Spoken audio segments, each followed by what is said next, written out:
सवाल है किसी सांकेतिक भाषा में शुभम को,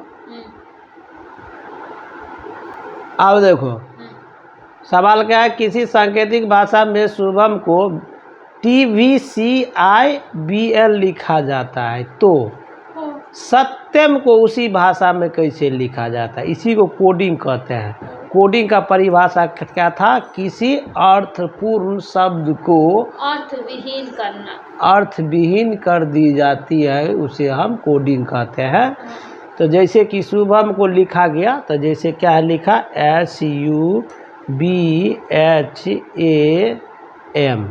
शुभम को लिखा क्या, TVCIBN। सही से लिखा है ना? तो पूछता है कि सत्यम को क्या लिखा गया, तो STYAM।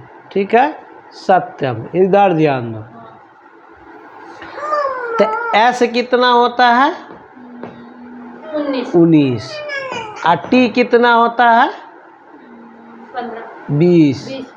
तो ST याद रखो, UV है ना, BCHIABMN, मतलब एक बढ़ल है में। जैसे S है तो यहाँ S के बाद T किया, उसी तरह यहाँ S है तो यहाँ क्या होगा,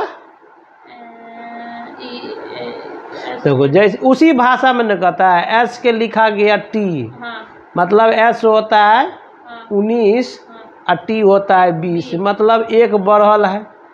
जैसे U होता है 21 और V होता है 22, B होता है 2 और C होता है 3, एक बढ़ल है।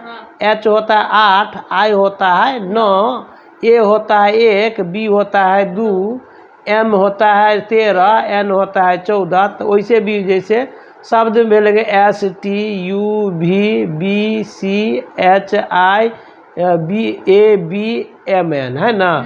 उसी भाषा में इसको भी लिखना है। तो S है यहाँ, तो क्या लिखाएगा यहाँ, T। यहाँ A है तो क्या लिखाएगा, B। यहाँ T है तो क्या लिखाएगा, T के बाद B। T होता है 20। तो 21 को क्या कहेंगे?